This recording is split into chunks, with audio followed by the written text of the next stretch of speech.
much for joining me here on Talk Live, live on IG, YouTube. Like, subscribe, comment on the road to 1,000 subscribers. Thank you to all the people who have been streaming my videos. The Cast Sing series is going gangbusters, ladies and gentlemen, on this channel. With record number of views. So thank you very much for that. As you can see, I have my Arsenal top on. If I have my Arsenal top on, guess what? Arsenal's won. So 2-0 over over Brentford today. Absolutely fantastic. Goals by Mikel Merino and also Bakayo Saka. So yes, first place in the Premier League, first place Champions League are off and popping, ladies and gentlemen. And you couldn't be happier because my fiance got a result. I got a result. We're all getting results. And you know what? You're getting results by seeing me tonight here on Talk Live. So thank you very much for joining me here on Talk Live, live on IG and YouTube. Like, subscribe, comment on the road to 1,000 subscribers. Yes, loving your comments on the last few shows that we've had. And yeah, long may it continue. This week we will have a update on the casting since it is trending, ladies and gentlemen, and also another show, probably either on Melissa Ford or another zany cast of characters. Anyways, so do stay tuned for that. But let's get into this, ladies and gentlemen. We're talking about uh, the lady who formed the blueprint for black black modern womanhood, and that is Shirley Chisholm. Now, Shirley Chisholm is a very historic figure in U.S. politics. She is the first black woman nominated to U.S. Congress way back in the 70s. I believe in 72 that happened. And yeah, so Shirley Chisholm was a trailblazer for female politicians everywhere. Not only black, white, but all female politicians who serve the public, the American public today, ladies and gentlemen. But Shirley Chisholm had I let me see. Shirley Chisholm set forth another trail, another blazing trail, and that is the trail of modern womanhood. What we see from ladies today who are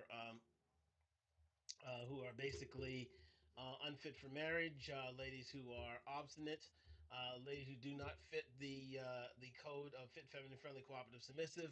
Uh, ladies who are more single than ever, involved in more divorces than ever, and are the most divorced than ever, ladies and gentlemen, and the ladies who are indeed on.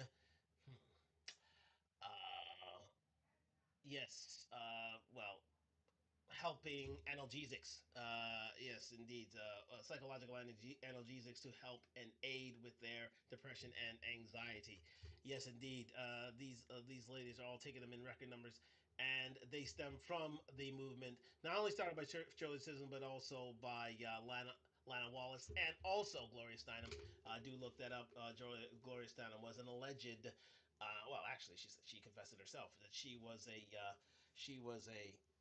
mole for the CIA, infiltrating feminism into the public and thus disrupting families everywhere for the benefit of the American government. But anyways, let's just get into this, ladies and gentlemen. Let's get into Shirley Chisholm. Let's do a deeper dive into her take on modern womanhood, ladies and gentlemen. Yes, indeed. I hope I am sounding okay there. So do let me know on YouTube and Instagram, dear Lana, let me know that everything is okay in that department. But let's get into this here, ladies and gentlemen, here on Talk Live. Let's just get into the YouTube screen. Bang and bang bang, ladies and gentlemen. There we go. That should be me. There we go. So I'm gonna put myself a little further up here. Yeah, so we can see because there are subtitles here in certain respects. So yeah, I'm gonna be looking from on top today. From on top today. Take that as you will. But let's just get into this here on Dog Live, Live on IG and YouTube. This is from Media. This is from Manosphere Highlights Daily, doing wonderful things in YouTube streams. He is on a hot streak himself. We thought we had to feature this today because it was a very in-depth view as to into Shirley Chisholm and how she helped shape Black modern womanhood, Black feminism, and literally the exchange of roles between men and women through intersexual dynamics. So, Roger, that we can hear you on IG. Indeed, if you can hear me on YouTube, do let me know. And yeah, let's get into this here on Talk Live, live on IG and YouTube. Like, subscribe, comment on the road to 1,000 subscribers. Brought to you by Arsenal. First place is great. Thank you so much. let's get into this, ladies and gentlemen. Thank you for joining me on Talk Live. Not too much? Why do it? It's my money. It's my money. In 1968, Shirley Chisholm did the impossible. She became the first black woman elected to the United States Congress. In 1972, she shattered another barrier, becoming the first black candidate for a major party's presidential nomination.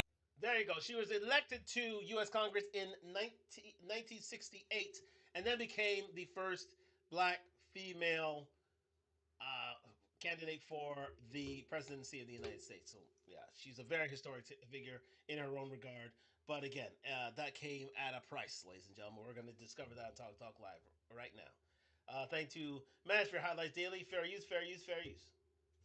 She was a pioneer, an icon of strength and intelligence, a woman who made history. But behind that history was a private struggle, a dynamic with her husband, Conrad Chisholm, that the new Not a lot of people know about Shirley Chisholm, but she was Bajan. She was a child of immigrants, and she was actually Bajan. That she was born in New York, yes, but she was actually Bajan by origin. Her husband was actually was born in Guyana. So it's a Guyanese Bajan wedding. So this is very much of a Caribbean.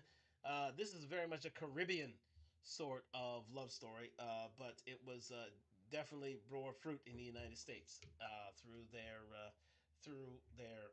union there. Let's continue. New film Shirley puts on full display, and this dynamic holds a devastating key to understanding a modern crisis, why relationships are failing, and why a painful stereotype about black women persists. To understand that key, you first have to hear the modern complaint. We need to talk about an elephant in the room, and that's all these black men out here in the public sphere who clearly don't like black women. Exhibit A, Stephen A. Smith. And y'all already see me talk about Shannon Sharpe. Ladies and gentlemen, we're not exactly going to like black women if they shave their head like this anyway, so you're off to a bad start. To be fair and frank. So again, if you live in a glass house, don't throw stones. But let's get into it. Plenty of others.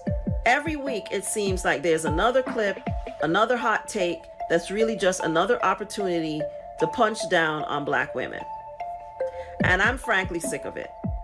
Maybe some of them got rejected by a black girl they liked in middle school or high school. Maybe their mama didn't hug them hard enough. Maybe they've spent their adult lives chasing white validation.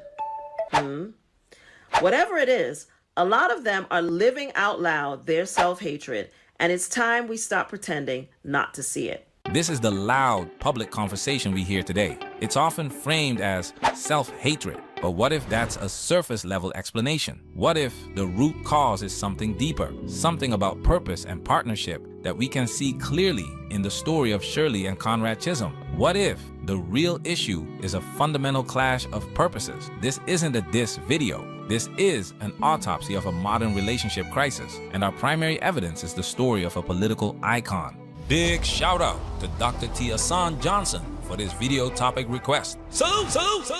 Make sure you check. Yeah, do check out Dr. T. Hassan Johnson, professor of Black Male Studies at, I believe it is, I forget what university he's at, but it is a university in the United States. And he was often heralded by the one and only Godfather, Dr. T. Hassan Johnson, doing wonderful things on YouTube streets. Please like and subscribe to this gentleman because he's doing wonderful work for black people and black masculinity and black males everywhere. Let's continue. Check out his channel. Keep up the good work, sir. Quick note, to give you the best experience without copyright interruptions, our full uncut content is available on Patreon. So if you enjoy our content and want the full experience, support us on Patreon. Patreon gang, salute. Spoiler alert. This video contains spoilers, so you've been warned. Now it's time for us to get into this and do what we gotta do. Because we many.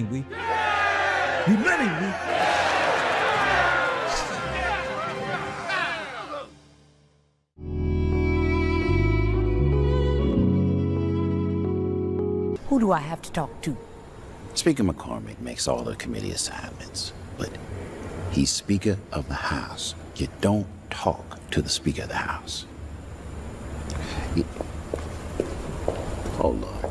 From the first minutes of Shirley, the film makes one thing crystal clear. Shirley Chisholm is not waiting for permission. She's moving, she's talking, she's planning, strategizing, pushing, insisting, commanding. Every room she walks into, she's already 3 steps ahead of everyone else. People tell her no, and she treats it like background noise. This is not a passive woman. This is a disagreeable woman. And in psychology, disagreeable doesn't mean rude or hostile. It means driven, assertive, unafraid of conflict, wired for leadership. And the movie nails this. There is no good reason for you to appoint me to the Agricultural Committee. I represent the 12th District of New York City. You will take the assignment you're given and jobs not make a and fair fuss. housing, When and you that's earn why they some voted seniority, me in. we'll Seniority? I don't want to hear about seniority, John. If you want me to fight you on this, I'll fight you. You are not going to fight anyone. I am Speaker of the House. I decide who sits where, and you better fall in line, or you're going to kill your career before it even gets started. Andrew, here. Hold. You see her knocking on doors that were never supposed to open for her. You see her challenging the political machine. You see her refusing to shrink herself just to make other people comfortable. She is operating with the kind of intensity that makes history, but also requires a certain kind of personality, a masculine coded personality. Absolutely, it's a masculine coded personality. Listen, any woman who wants to get up in the corporate ladder, she can't be ladylike. She has to be masculine. She has to have some sort of masculine trait. She has to be assertive. She has to be bold. She has to be courageous. She has to she has to bear responsibility. She has to bear accountability as well. These are all masculine traits, and that's all things that Shirley Chisholm definitely brought to bear when she was a member of Congress. However, as seen in that exchange with the Speaker of the House there, once you face a bigger dog, uh, you're usually asked to pipe down because, quite simply, this is a power struggle. There is a power dynamic here, and quite simply, you don't want to be isolated through your activities, so you have to pipe down. So it's only men of a certain grade, of a certain of a certain structure, that will be that can silence such a masculine woman. And that's what these women are actually usually seeking out, are men who are at their level or above. This is what hypergamy is all about, to be fair and frank. Let's continue. Not male, masculine, focused, relentless, dominant, forward moving, unafraid of confrontation, unapologetically mission first. These are the traits that let her become the first in rooms that didn't want her there. The traits that let her go toe-to-toe with men who underestimated her. The traits that made her a political force and a cultural disruptor. And after I taught Shirley all that, she turns around and runs against me for president of my own league. You still work with her? You forgive her? Nothing to forgive. Shirley believes in the necessary. At the time, she thought it was necessary for her to replace me. That's something to remember when you talk about guiding Shirley. And here's the thing, those traits are not bad. In fact, they're necessary. You cannot play at the highest levels of politics, especially in 1968 as a black woman, without stepping into that masculine frame. She needed that edge to survive. But this is where As I said, she needed that edge to survive, ladies and gentlemen. She was not going to get anywhere in Congress at that time being ladylike. She had to be assertive. She had to be authoritative. She had to be masculine in certain ways. She had to be focused. She had to be driven, and she had to demand for things for what she wanted. Because again, she was alone in this, so therefore she had to stick out. She had to stand out like a sore thumb, and that's the only way she was going to get noticed. That's the only way she was going to get results. To be fair and frank, let's continue. film becomes more than a biopic, because once you see how she operates in public, you start to wonder how that same intensity plays out in private, especially with the man standing beside her, Conrad Chisholm, because every strength comes with a shadow. Every trait that builds an empire can strain a relationship. So, what do you think? A little late to be asking me now.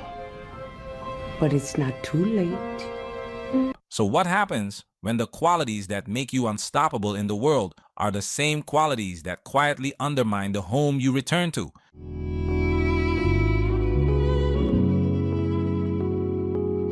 It has been said, behind every great man is a great woman. Behind Shirley Chisholm is Conrad Chisholm, an investigator for the City Bureau of Medical Services. You two have been married for 19 years. How would you describe each other? Well, I tell you, I remember a time when she was introduced at a dinner by the MC, and it was very fitting to me that he described her as 100 pounds of nuclear energy, and I think it was very appropriate. Well, I would describe my husband as 200 pounds of patience. My husband is a remarkable man. I can truthfully say that I would not have been able to reach the top unless I had a very understanding mate. And indeed, I know it has been most difficult for him occasionally. Shirley's personality doesn't have an off switch. The same relentless forward-driving energy that commands a political rally now commands the household. The same woman who refuses to take no from the political machine cannot suddenly become a passive wife at home. And this is where the film reveals something most people are afraid to say. A woman like Shirley can only exist in a marriage with a very specific kind of man. Enter Conrad Chisholm. Well, I've had to sacrifice quite a bit, but I enjoy sacrificing it for what she's doing. Conrad is patient. Conrad sacrifices. Conrad folds his ambitions to make space for hers. He follows her to campaign stops, political events, and emotional battlefields he never asked for. He is the harmony to her melody. Because here's the truth, nobody wants to say out loud, a woman with leader energy only pairs successfully with a man willing to take the supporter role. You cannot have two captains on one ship. There it is, ladies and gentlemen. And so begins Black modern womanhood. If a Black modern woman is to survive in a relationship, the man has to take the back seat, as seen in let's go to another political couple as such, Margaret Thatcher and her husband. Margaret Thatcher was again the Iron Lady. She was again very bold, very assertive, very masculine, very acute, very focused on, and very driven. And again, she exuded a lot of masculine traits when she was Prime Minister of Great Britain during the 1980s, especially during when she underwent austerity measures there, and again formed relations with the United States during the Cold War, and she got along famously with Ronald Reagan. However, we see here some of the similar traits here in Shirley Chisholm: bold, assertive, um, again, uh, upwardly mobile, very assertive, very focused, very driven on what she wants to do, quite simply.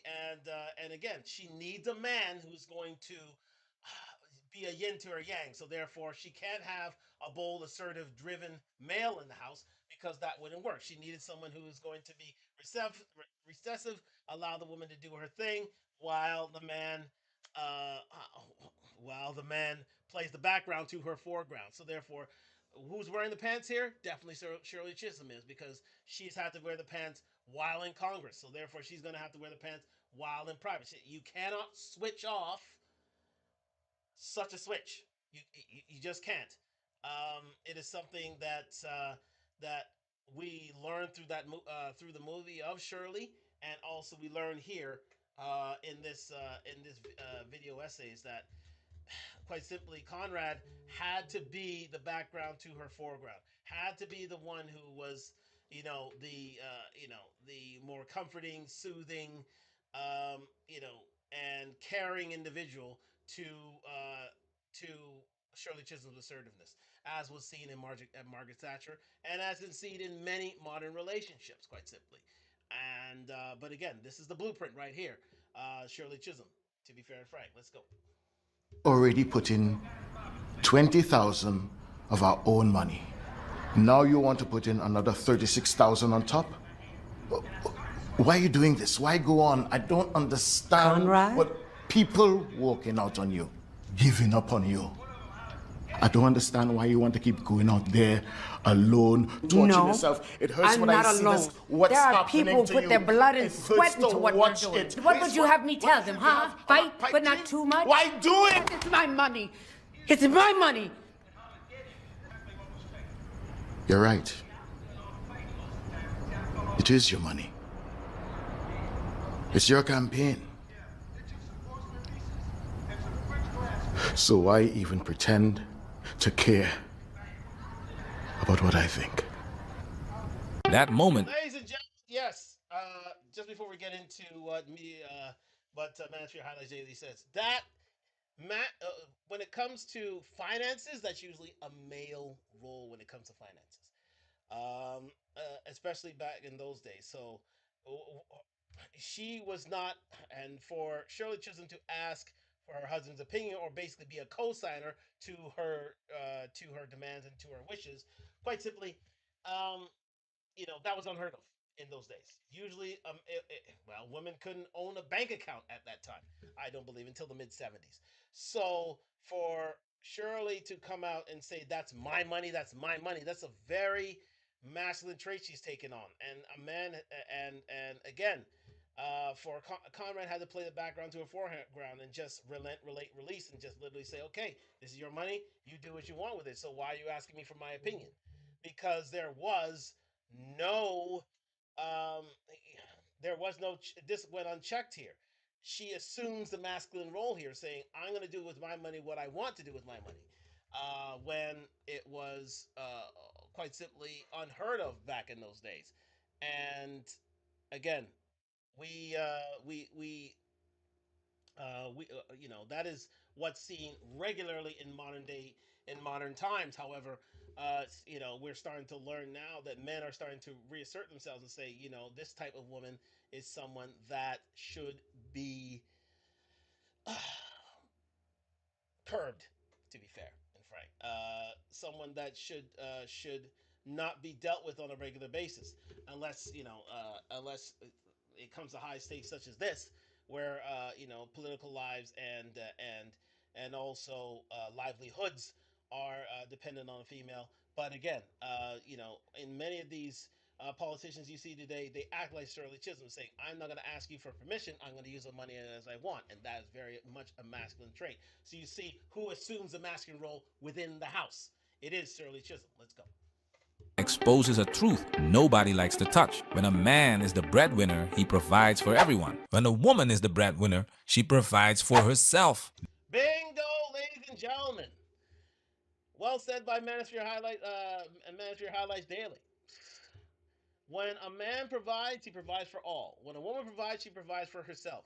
And this is very, very much, straight out of the Modern Woman playbook. And it was said by Jasleen.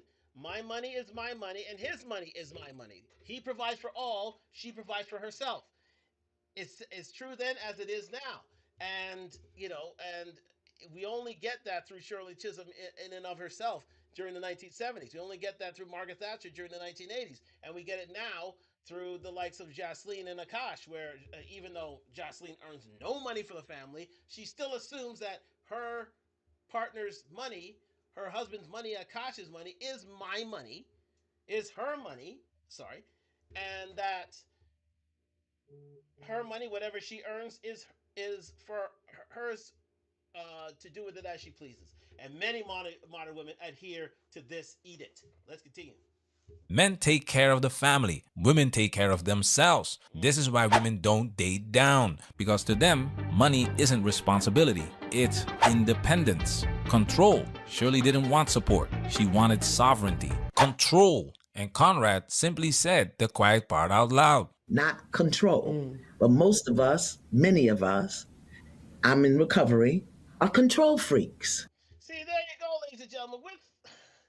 When women obtain any sort of legal tender or are high earners, they wish to control a relationship. They wish to dictate terms, and they want men to get on their program and basically earn as much as them, but not control them. So therefore, it's in this sense that for modern women, when they earn this sort of money, the door is closed because no man wants to deal with a woman who earns as much as them and controls them as a result. And that's exactly what we see with Shirley Chisholm. She is the blueprint here. Whatever money that she earns is seen as a control mechanism of her husband. You play the background. I put you there, and you go along to get along. And it's the same here with Ebony K. Williams. She thought her money, her power as a lawyer, will be able to bring in a man whom she can control. And this is the issue that we have to deal with, ladies and gentlemen. In modern times, you find a lot of modern women feel that their money can lead to is theirs and theirs alone, and that leads to control of their husband. But now men are starting to push back on that issue when it went unfettered and unchecked for at least 6 decades. Let's go. So it's a whole nother way, a whole nother vibe. She raises her hand. Every relationship, gay, straight, modern, traditional, eventually settles into a dynamic. Leader and follower, dominant and complementary, driving energy and stabilizing energy. Not a hierarchy of value, but a hierarchy of roles. One person drives, the other navigates. One person directs, the other stabilizes. When both want control, the relationship becomes a constant power struggle. When neither wants control, it becomes chaos. Shirley is the captain by nature and necessity. Conrad becomes the anchor that keeps her steady enough to aim for the presidency. It's the only dynamic that works with a woman like her. But here's where the tension begins. When a woman carries the masculine role outside and carries the masculine role inside the home, the man who supports her might hold her up practically, but not always emotionally. And that creates a biological vacuum she can't admit. And that also creates a lot of divorces, ladies and gentlemen.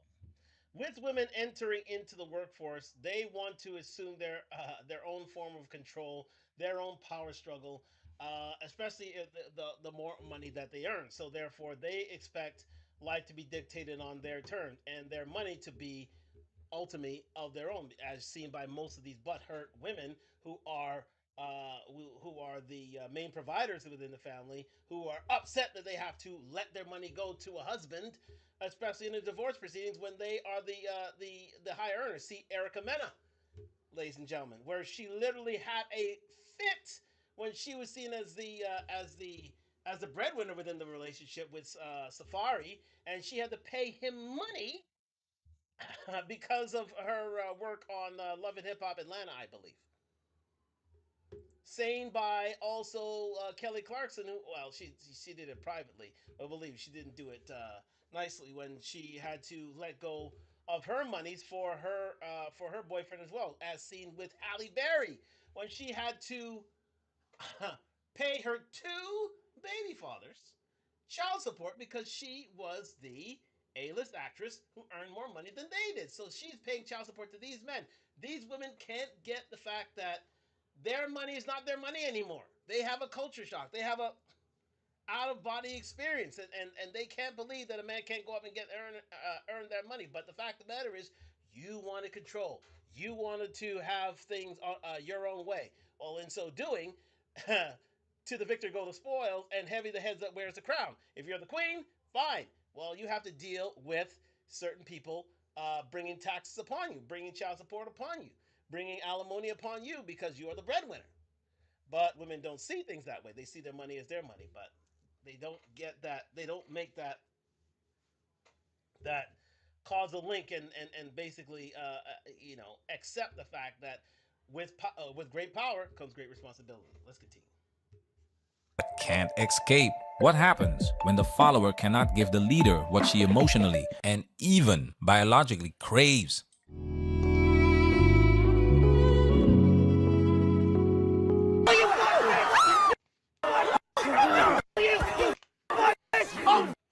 What makes Shirley's marriage so compelling isn't just the pressure of politics. It's the collision between her power and her expectations. In one of the film's most revealing moments, Shirley is attacked, and what she says to her husband is one of the key reasons modern relationships collapse. Ladies and gentlemen, do listen to this because this is one of the key points in modern intersexual dynamics, dating, marriage, relationships, period. Have a listen. Anyway, police got him now. Where were you? He was that close to me. You're supposed to be my security. You're supposed to protect me. Where were you? This is pure gold. She turns to her husband and blames him for not protecting her. Where were you? That line is the dagger, because here's the uncomfortable truth. If the roles were reversed, a man could never say that to his wife. A husband could never come home, look his wife in the eye, and say, "You should have protected me. You failed me." It wouldn't even register, because our culture, biology, and psychology all place the protector role on the man. And this is where the relationship breaks. I try as hard as I can to be the man you want. Attentive and mindful, but always out of the way and off to the side. I do it.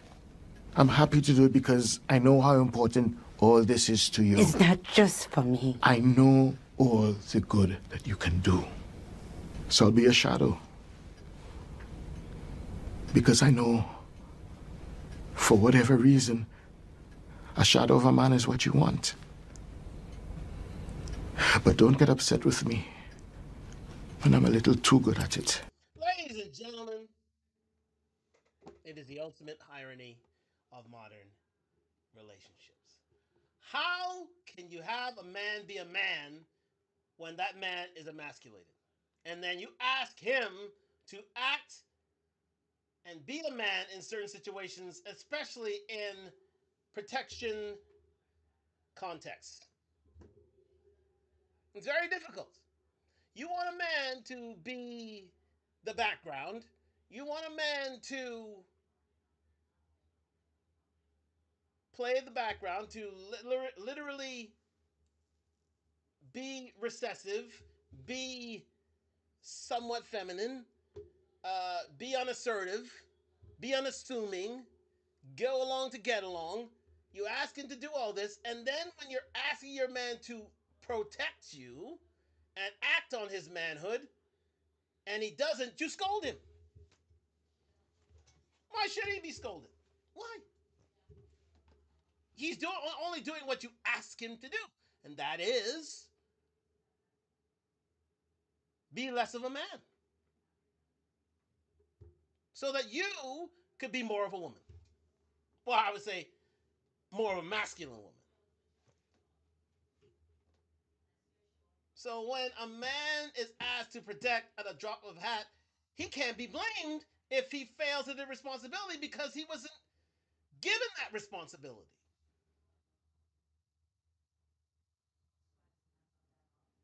And this is the problem with modern relationships, modern dating. You want a woman to be fearless and assertive and dominant and all this other stuff and focused and driven, all masculine traits.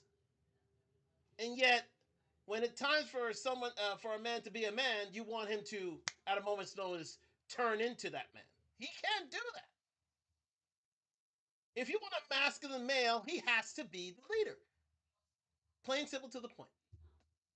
He has to be the leader. A man has got to be allowed to be a man if you wanted to protect and provide for you and your family. If asked to play the background role, don't be surprised if a man fails at his responsibilities of being a man. Simple as that. And that's what this scene so eloquently teaches, and this is the great irony of modern dating relationships. How can a man be a man if he's asked to act like a woman? Let's continue. Boom! And this is the moment women hate. This is the moment women cannot hear. It's like nails on a chalkboard. And what Conrad just said cuts right through the armor. This is where the resentment towards Conrad comes in, because Conrad just exposed the role confusion. Shirley wants to lead in public and lead at home. But when something goes wrong, she expects her husband to suddenly switch into the traditional male protector role. a role she has unintentionally pushed him out of. He's literally holding the camera for her campaign photos, yet he's blamed for not being there when she is attacked. Girl, I can't be in 2 places at once. It's emotional whiplash. He's told to follow until she needs him to lead. Now look at Shirley's reaction when Conrad says, "I'll be your shadow, but don't get upset with me if I'm a little too good at it."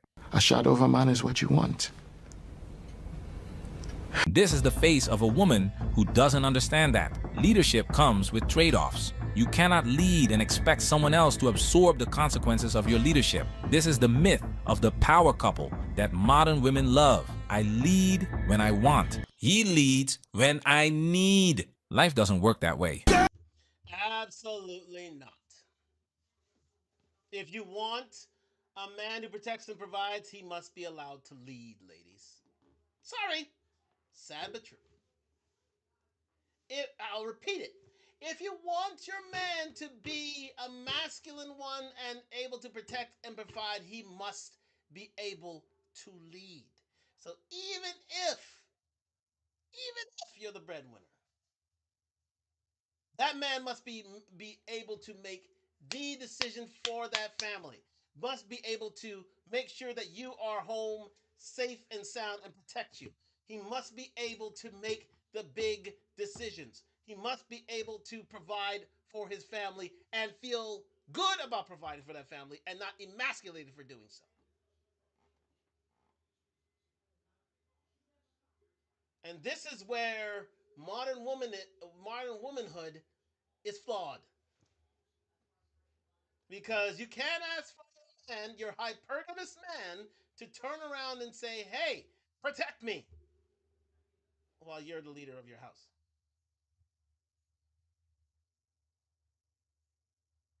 You can't be asked to follow and lead in certain respects. A leader's a leader. Usually the leaders are the ones who protect and provide.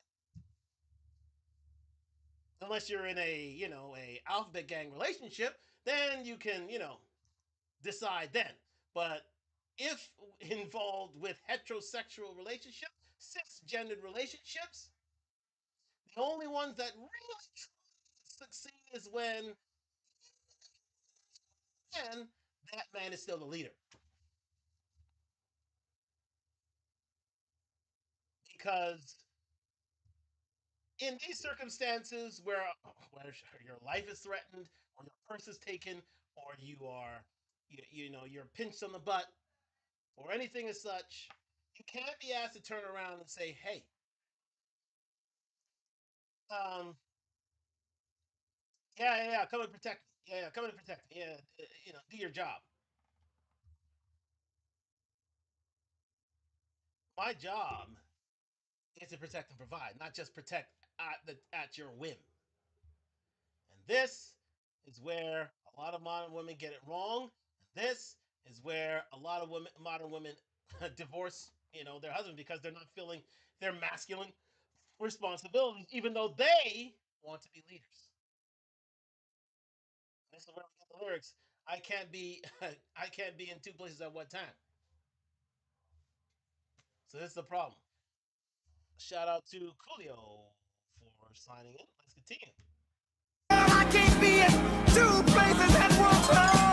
Most men instinctively know this. If he is the public leader, the pressure lands on him, the responsibility lands on him, and he cannot blame his wife for the fallout of his choices. But Shirley, despite being the one in power, still subconsciously expects male protection. She wants the authority of leadership and the emotional shelter of being protected. That contradiction tears the marriage open. So there you go, ladies and gentlemen. You can't ask a man to be a follower and yet a leader. You can't be double dipping. It's as simple as that. You can't be double dipping at all, to be fair and frank. Let's just see if we can expand this.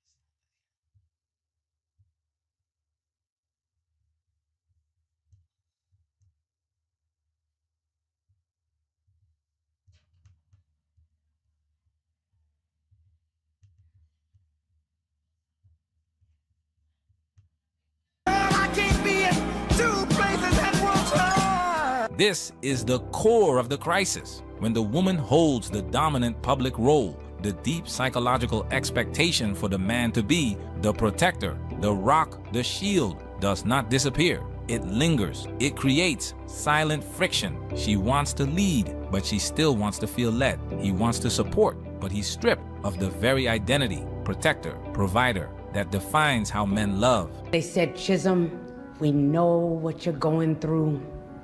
We know how rough and how tough, but we know that you have the courage and the balls and the audacity to shake this system up within the system.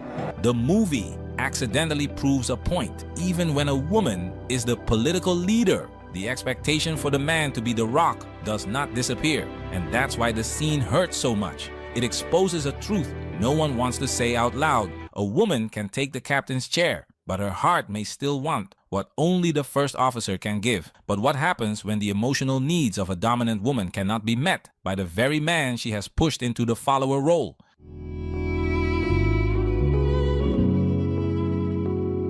Muriel, I don't think I'm special. I don't.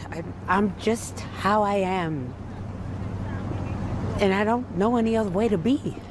This line is deceptively simple, but it's one of the most important lines in the entire film. Because in this moment, Shirley isn't talking about politics. She's not talking about strategy. She's talking about identity. It sounds like a plea for acceptance, but in the context of a relationship, it often functions as an ultimatum. It is the end of negotiation, the end of compromise, the point where self-awareness becomes self-absolution. It sounds soft, but it moves like steel. And she says the exact sentence that has become the backbone of modern dating frustration. I am how I am. I don't know any other way to be.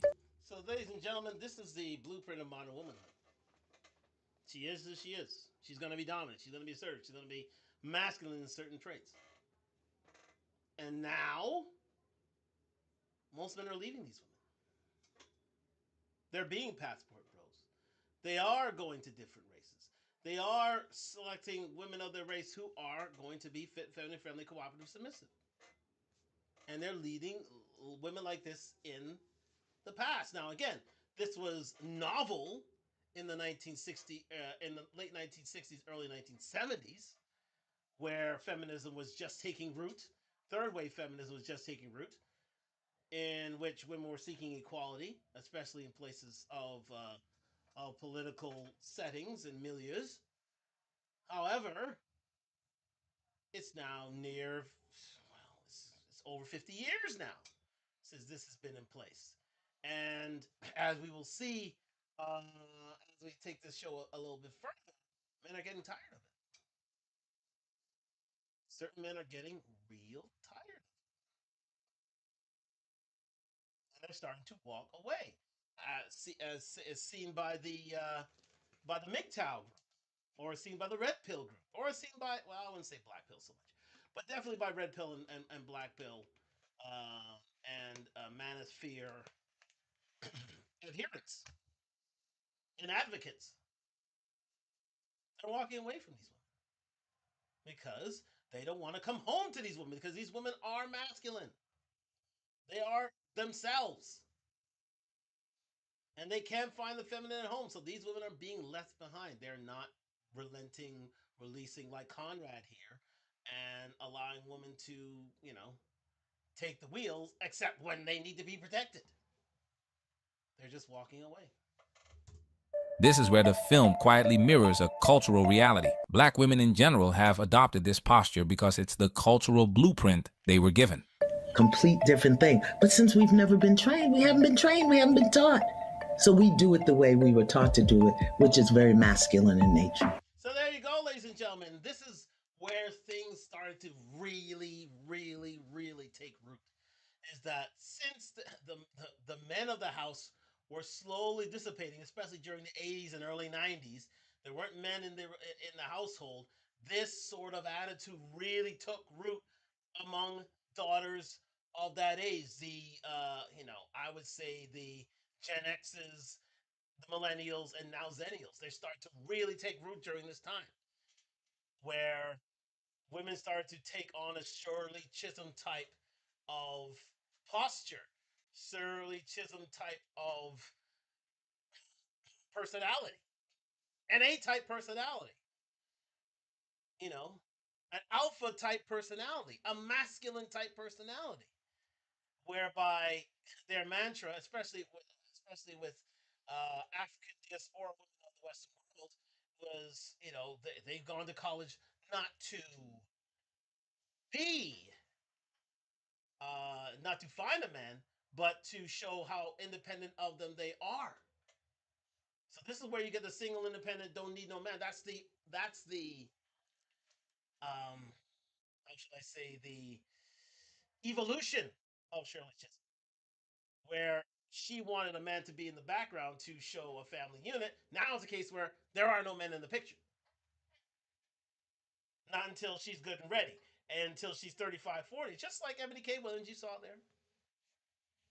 You know, she'd act pretty and fine for only a certain type of man, a rich man, but she was going to dominate the relationship. You see where that got. And many modern women, including recently um, my girl from Real Housewives. Oh, what's her name? Oh my god. Let me get her. Just mention in the comments, ladies and gentlemen. Real Housewives of Atlanta cast. I'm just gonna get it here. Yeah. Yes. Hold on.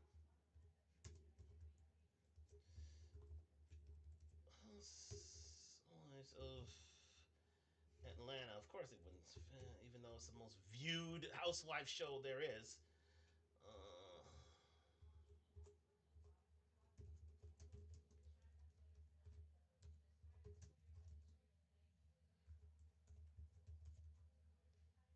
yes. And cast. Candy Burris. There you go. I remember her name. Candy Burris. She's not here, but that's the new edition. But yes, it is Candy Burris. Candy Burris. Where did she go? There we go. Candy Burris just recently divorced her husband, one who played the background role. However, he was on a timer. Quite simply, he wasn't earning enough for Candy Burris to consider him a long-term partner. So he was out. And now the only problem is she is the breadwinner of the relationship. So guess what? She's gonna have to pay child support sooner or later, and that's not gonna do. That's gonna give her Erica Mena type upset. But there you go. Nonetheless, but you got to pay to play, ladies and gentlemen. So again, this is where we stand today, where women are, especially black women, in and of itself, who bought the feminist mantra hook, line, and sinker more so than even white women, more so than any woman. Now they're the least married and most divorced because men are walking away from them. They're just fetishizing them, and it's a problem. Even though we do marry black women at a 79% clip, that is dwindling from 83% at one time. Why? Because, well, we'll get into that a little later. I'm sure you can tell the reason why. Anyway, let's continue. But little did anyone know that actually dating and understanding dating and navigating dating is also a skill within itself. It also has to be taught. Dating has to be taught. It is a skill in and of itself. It must be taught. I was a pretty bad wife in the sense that nothing salacious. I just was so focused on my dreams, my ambitions, my aspirations, and frankly, kind of my agenda. There it is, ladies and gentlemen. She was focused on her agenda. There's Ebony K. Williams right there. You know where she is? Alone. No one's going to take her. She was the Shirley Chisholm. She was a child of Shirley Chisholm. Single, independent. She wanted to be masculine. She wanted to be assertive. She wanted to be the one to run the relationship. She thought that being with a white guy would allow her to do so. And believe me, that's what a lot of black girls get into interracial dating relationships for, because she thought that she was going to be the one to run the relationship. But a lot of white guys, a lot of all guys, they don't want this anymore. They don't. A lot of these girls are being they've been told a feminist lie, thinking that you can have it all and run the relationship. And you know what? They're being left with their hands open, just like this, saying, "What happened?" Well, what happened was no man wanted to date you or tolerate you, your attitude, your masculine energy, and quite simply, they left you on the shelf. Ebony K. Williams, daughter of Shirley Chisholm. They left you on the shelf. And that's what a lot of black women are being left on the shelf. Because a lot of these women have taken on this masculine energy, these masculine traits. And guess what? It's left them alone, leading them to being the least married and most divorced within the Western world. And who are left to pick up the pieces? It's us. But anyways, if these girls aren't willing to learn, guess what? You're going to end up just like her. Because they're being phased out like the dinosaur. There was an age, there was a time for these women that was definitely the 80s and 90s, where these ladies were running roughshod, and a lot of these guys. Take a look at Boomerang for instance, the movie Boomerang with Robin Givens, Eddie Murphy, and a young Halle Berry. Take a look at that, and see Chris Rock was in that movie as well. John Witherspoon as well in that. R.I.P. John Witherspoon.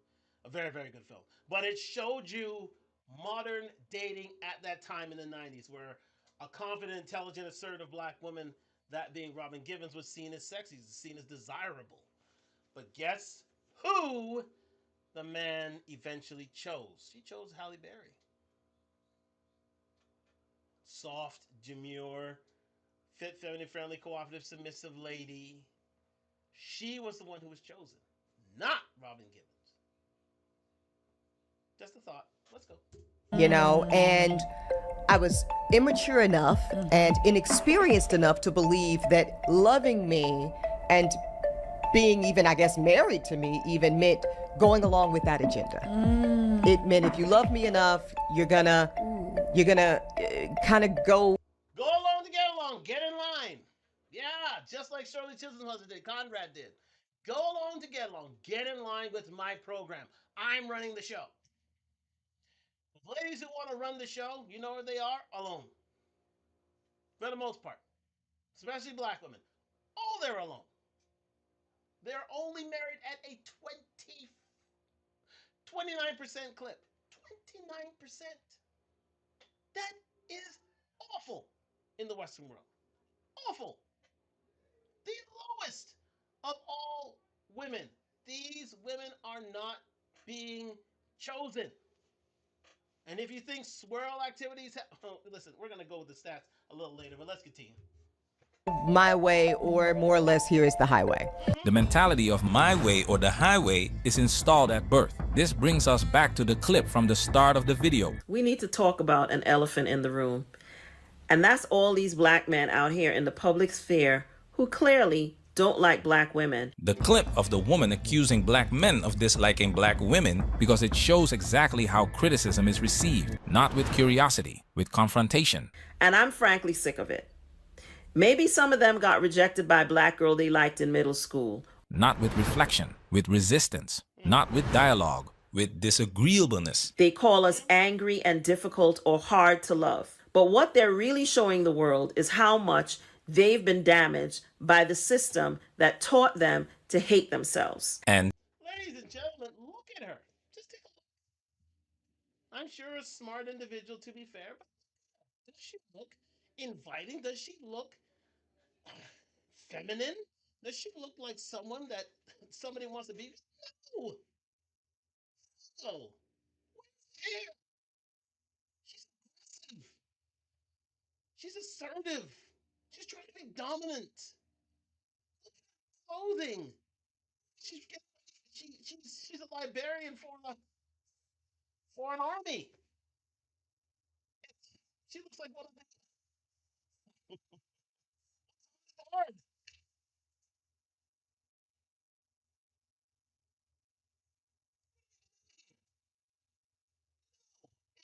You're unfeminine and men aren't going to take that anymore. It's as simple as that.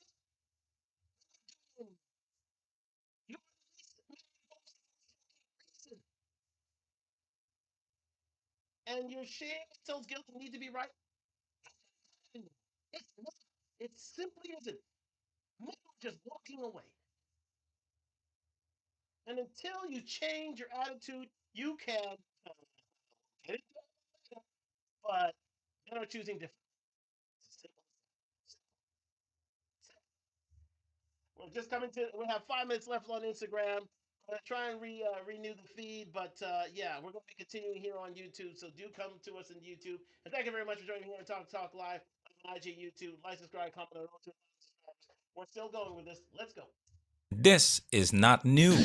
Black women you've met have been uptight.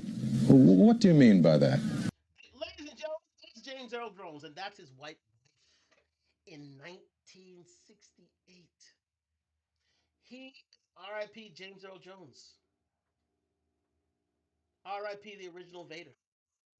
But he knew then what we know now. Want to think? Let's get into it. Well, I'll answer the one question. What do I mean by uptight? Going toward a more militant attitude about their own identity. And in many ways are way ahead of the black man.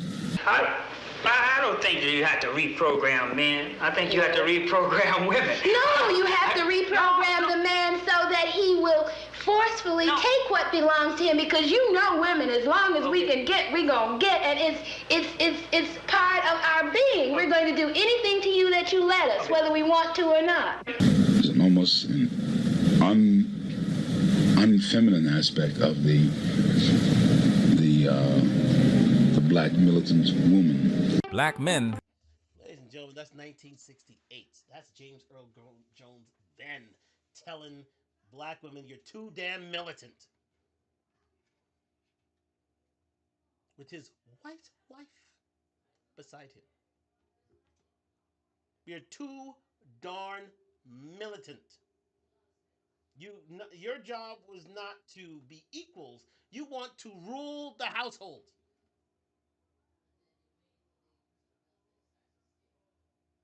And apart from the Moynihan paper, and also welfare rules in many of the United States, welfare laws in many of the United States, where a man could not be there unless you want to receive government assistance. That was sowed in the weeds then, ladies and gentlemen. And as discussed in the last Talk Live involving the breakdown of the black family, do go back and check that out with the one and only Media Man. Yeah, a black family is not going to stay together if there are going to be two. If there is that tug of war where you're going to have two people fighting for control. Let's continue. Have voiced these concerns for generations. But for decades, the public conversation was a one-way street dominated by Oprah, Sally Jessy, talk shows, advice columns, and women-centered media. These platforms framed male frustration as something caused by men and solvable only by men. But now, men... Now, because remember, back then, they wanted to break the black man down, ladies and gentlemen. There was a conceited interest in, especially with affirmative action, especially with and the use of black women, because they're black and they're women, and putting them in prominent roles in the corporate world, especially at that time. They wanted to emasculate and to denigrate the black man to death or jail, and black women were seen as a conduit towards that, unfortunately. But there was a change in 2025, as seen here. We're going to end our feed here on Instagram. We're going to come on back to that, but we're going to continue here on YouTube. So do come on back on YouTube. If not, we're going to redo the feed for Instagram in just a bit. But thank you very much for joining me here in Talk Live on IG and YouTube. Like, subscribe, comment on the road to 1,000 subscribers. Since it's fascinating discussion on Shirley Chisholm, the blueprint for Black modern day womanhood and its ramifications. Talk soon. See you in a bit. And let's go. And finally have microphones. The manosphere, YouTube, podcasts, these are the new town squares. And men are unified in a message that is simple, blunt, and impossible to silence. We hear you. You are how you are. And we are not obligated to find it attractive. The natural reaction from many women to this pushback is exactly what Shirley shows. Exactly. Well, you know what the pushback is. We're here on Talk Live on IG and YouTube. Back on IG, back on YouTube. Uh, you know what the shame tactic of a lot of black women is in this respect. You're not strong enough to deal with the black woman. That's usually the way. That's how they shame you. That's how they get you. They go with the shame trope. They say, "Nah, no, you're not strong enough to deal with the black woman." No, you don't need to deal with the black woman. James Earl Jones showed that in 1968. And the likes of Sammy Davis Jr. showed it back then.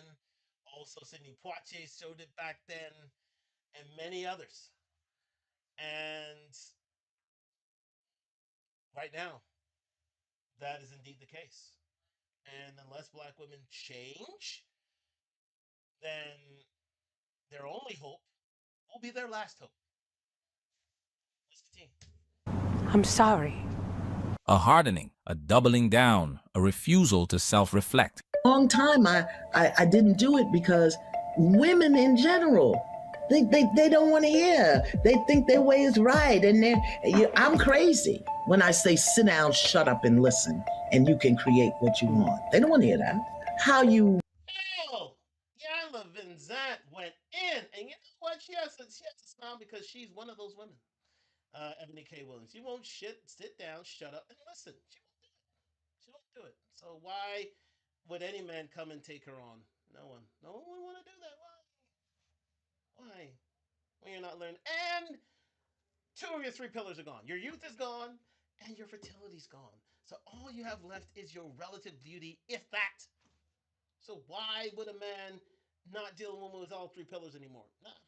Unless she's willing to learn and to be and to be and to understand his man and understand their role within a relationship, God, man, woman, and child, then these sort of renegades will be left in the streets.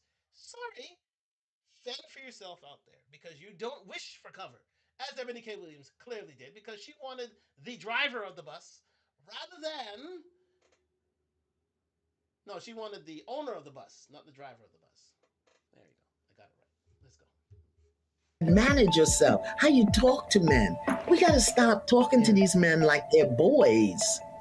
Even if he is driving the bus and he don't own it, or picking up trash, even if he did this 7.5 to 15, that doesn't give us a right to use this divine instrument called a throat and a voice to demean somebody. Dr. Van Zandt describes something so deeply ingrained that many black women don't even realize when they're speaking in a demeaning, masculine-coded tone. Some know, but do it anyway, and their response mirrors Shirley's. I'm just how I am. This is who I am. I don't know any other way to be. Accept it. But here's the twist. The one the film doesn't preach, but quietly proves. Just because this is who you are doesn't mean men are required to desire it. Enjoy sacrificing it for what she's doing. And this is the part modern audiences miss. Conrad does not love Shirley for who she is. He loves her for what she is doing. The mission, the movement, the momentum. That line exposes everything. Because by the time their real marriage ends in 1977, the truth becomes unavoidable. Conrad couldn't love the person. He could only love the purpose. But the film does something subtle and dangerous. There's nothing like the free. Yes, indeed, ladies and gentlemen. Yeah. 1977, Shirley Chisholm, Conrad Chisholm divorced. As in many modern relationships, 50% in fact. They divorced. They said, no, mission's over. You're out of Congress. I'm sick of being playing the background and being emasculated. Time for me to move on. But then again, here is I very much doubt he's. This is the bodyguard character played by. Uh, Somebody remind me in the comments. But anyways, gosh, you know what? I gotta deal with this quickly. But anyways, let's just roll with this. Let's roll with it. Let's go.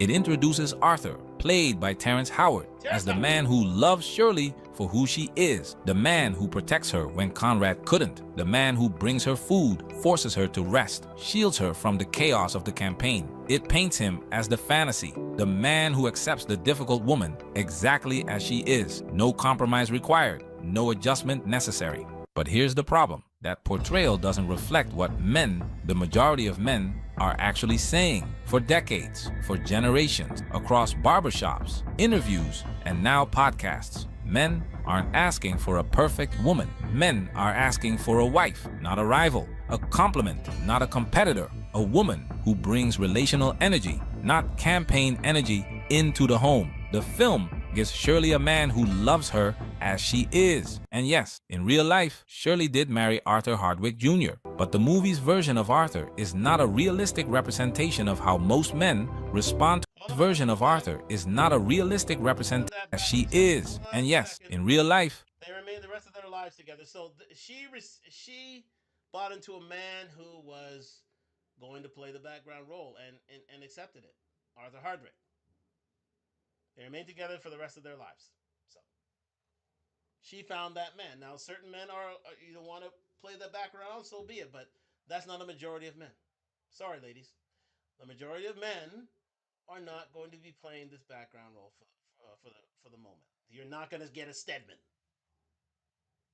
There you go. You're not going to get the Stedman that you want, for the most part. Men want to be men, and if that opportunity is taken away from us, we will leave you. We will leave you, despite the shame, insult, guilt, need to be right. We will leave you, and I'm sure that's what happened with with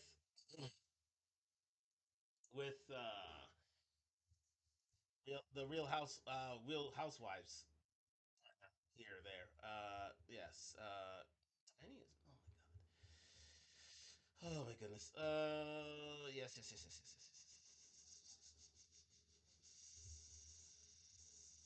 What is it now? God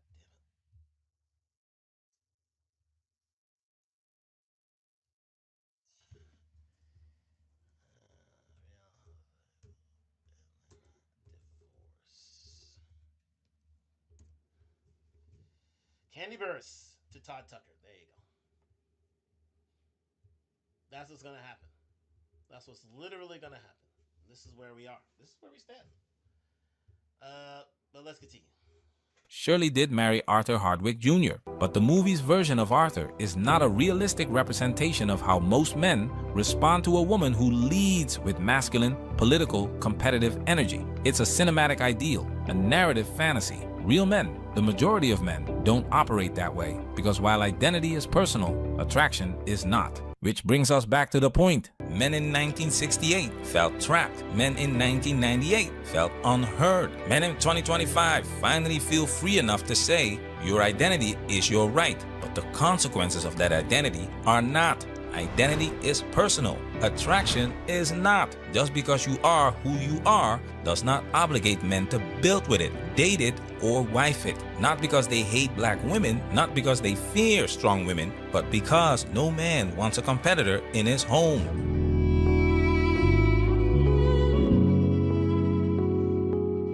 And in the end, Shirley's line crystallizes the entire problem. I just am how I am. This is not feminine energy. This is not cooperative energy. This is not relational energy. It is political energy, the byproduct of a culture where women are taught to lead, command, and negotiate like statesmen rather than relate like partners. Note what he said, statesmen. Negotiate, act, progress, advance, demand like statesmen. the root of that word. So let's continue.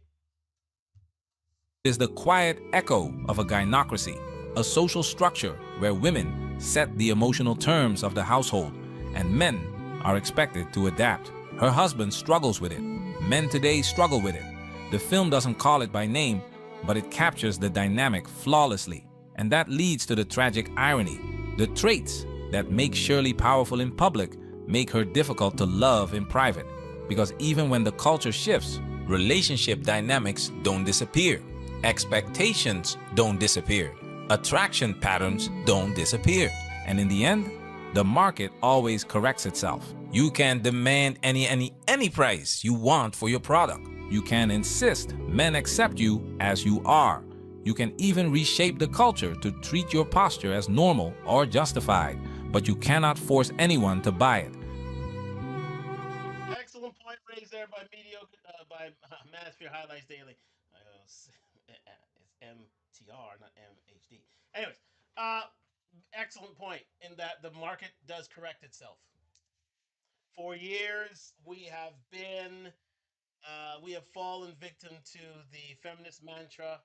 We have fallen victim to womanhood, and we've been asked to accept them to a point where I did say for many years that I want a strong black woman myself. I fell victim to that until I realized, hey, do you really want a strong black woman? Because it'll make your life not the greatest, ladies and gentlemen. And and the market is now correcting itself.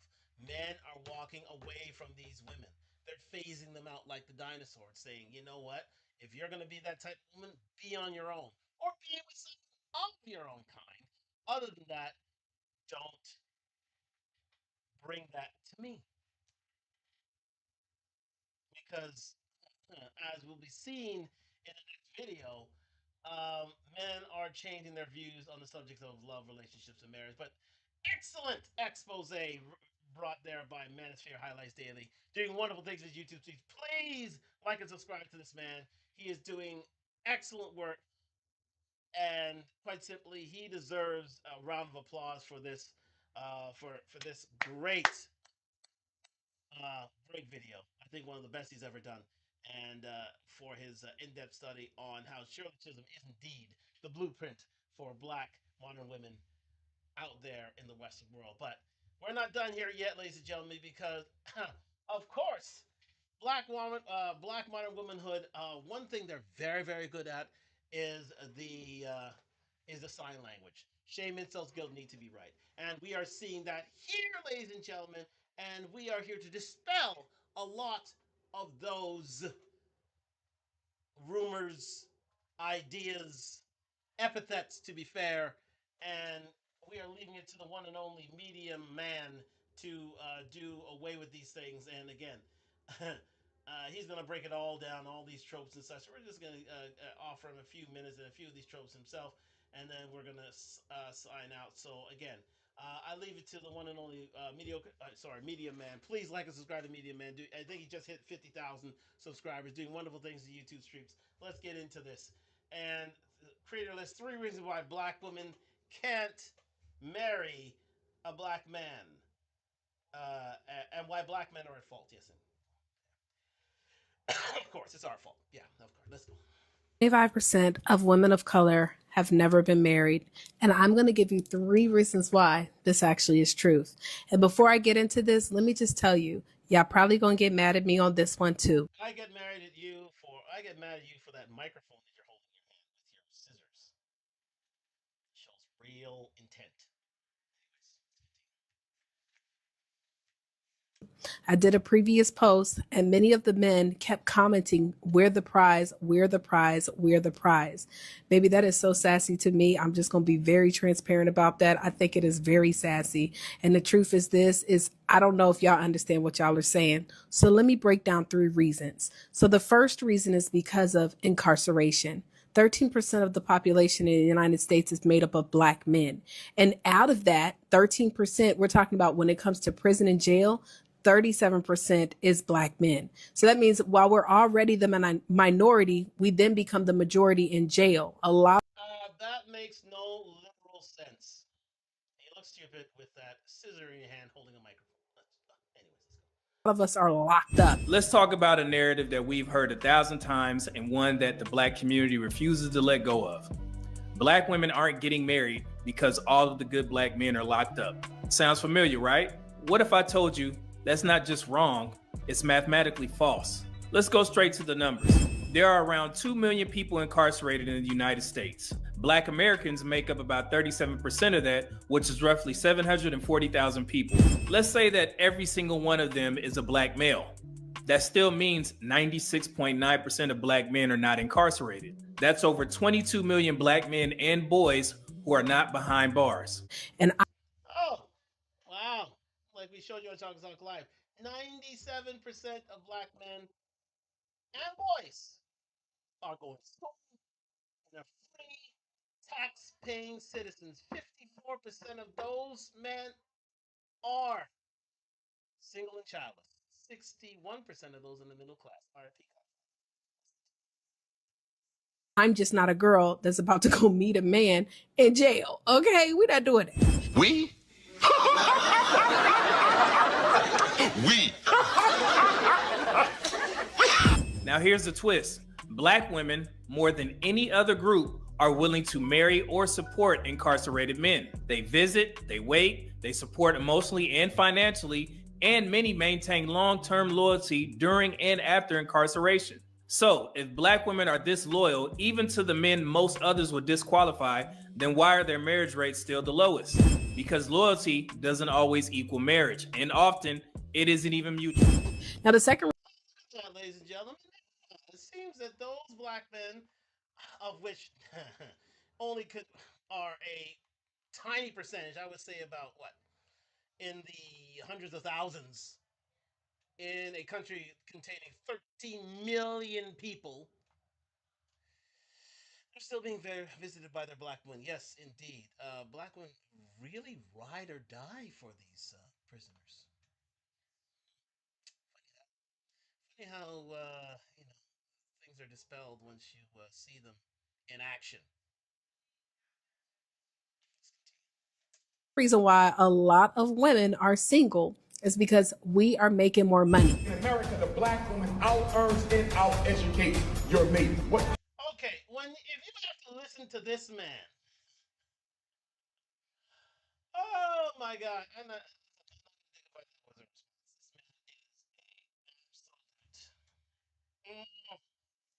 power do we have over you? More black women are graduating from colleges, which in turn will mean that there, of course, there's black men that are doing well, but if you have more black women graduating from college, more likely more black women might do. Did you see the caption there? Outside black, 2024 $1,000 a week, $52,000 a year. Outside for black women, $922 per week, 47.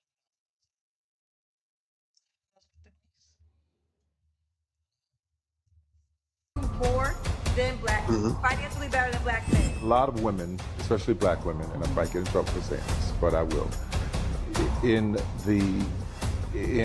our society right now, black women are making a lot more money for the most part than black men. Again, if you have to listen to this man for anything, he's a great filmmaker, to be fair.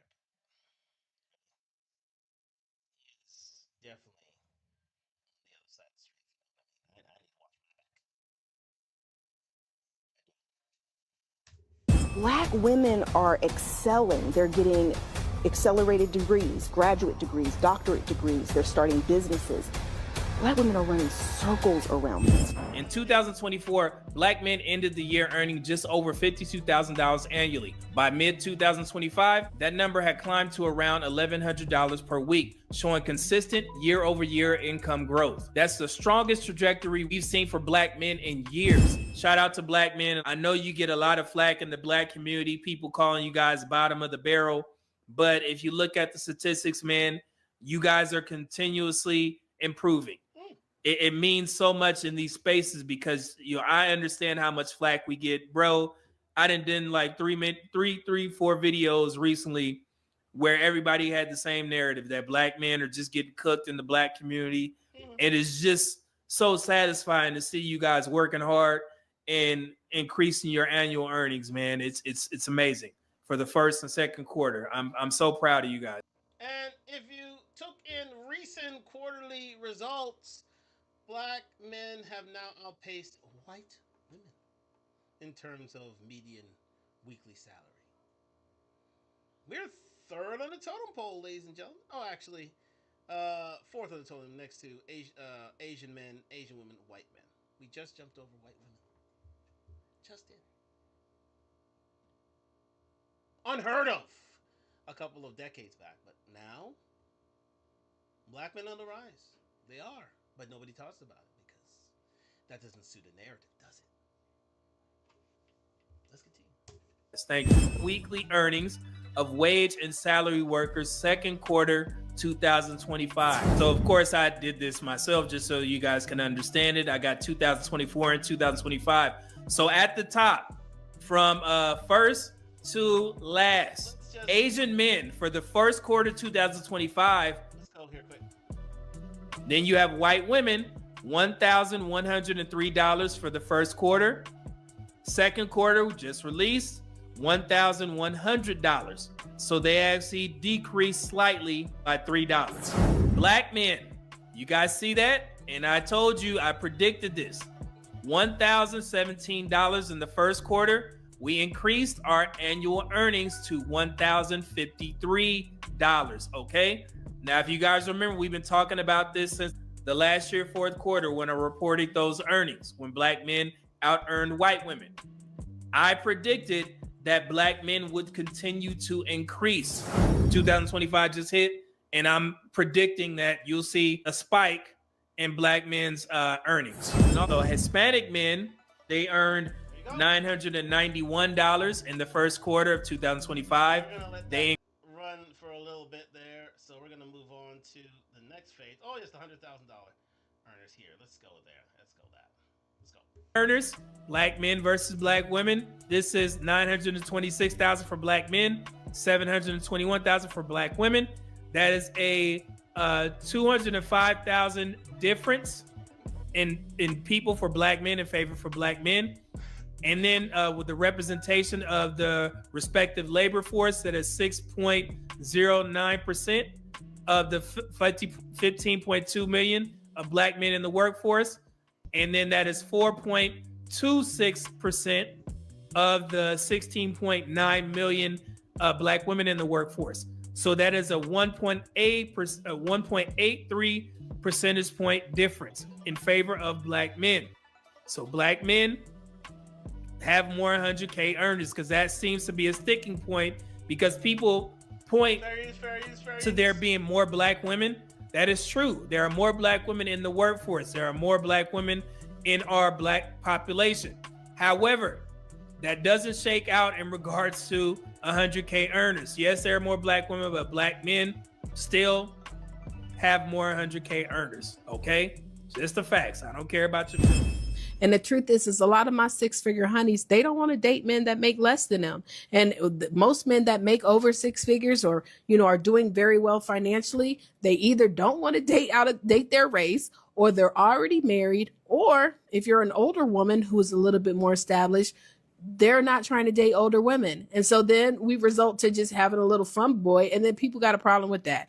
But I ain't even gonna get into that. That's another conversation. The third reason why a lot of women of color are staying single is also because it's a lot of DL situations going on. Plan on moving to ATL, make sure you bring your own man with you. For any woman that likes men, make sure you bring your own man with you. I'm letting you know that in Atlanta, the men is scarce. 95% of the men are gay. And 50% of those are married. A lot of black men date Caucasian women because the black men are bisexual and she allowed them to be fluid.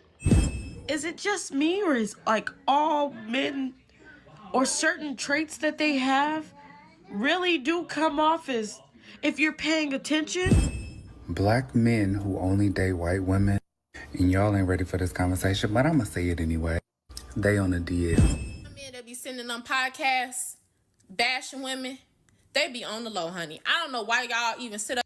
These are not the most intelligent of people, to be fair and frank. And if you're taking your news and views from these people, clearly you need a bit of silence and a book to read.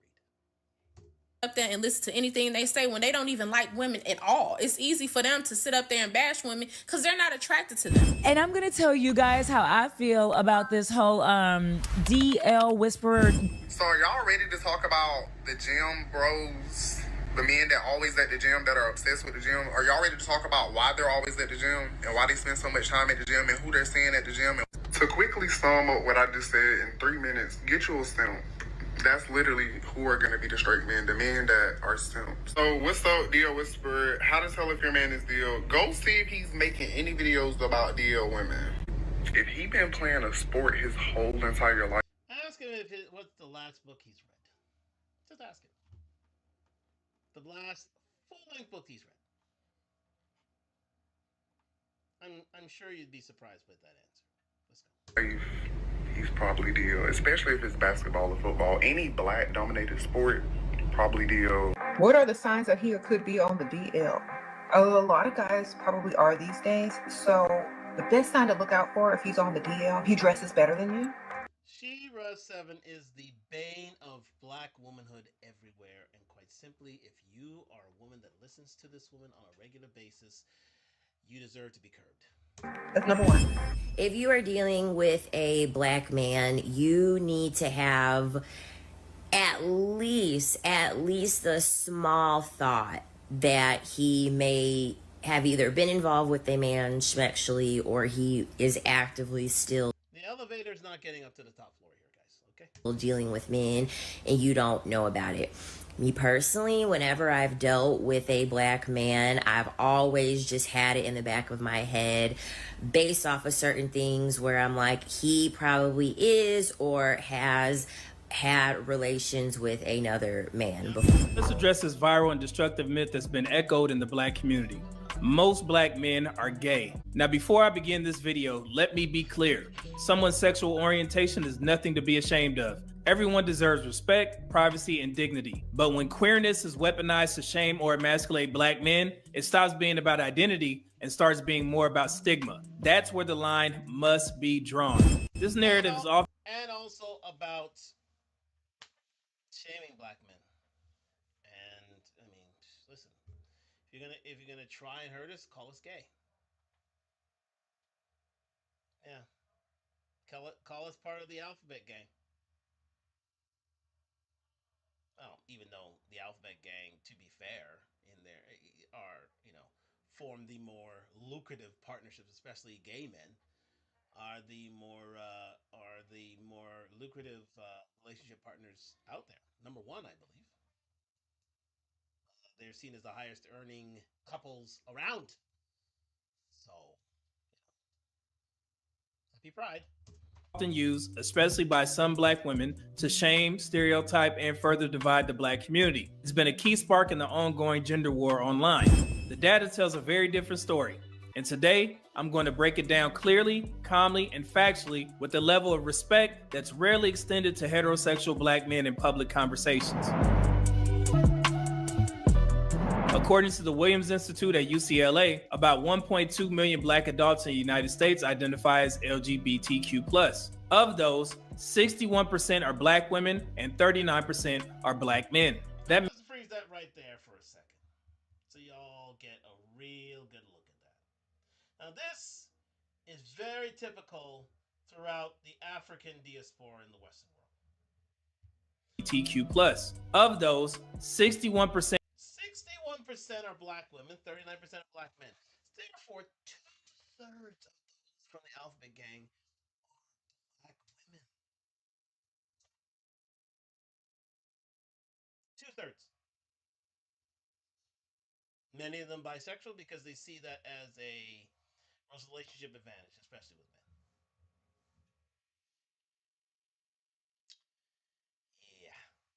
Can't make this shit up. Let's go. are black women and 39% are black men. That means black LGBTQ plus women outnumber black LGBTQ black men by nearly 300,000. So if we're talking strictly about those who openly identify as LGBTQ plus, black women, not black men, are the majority.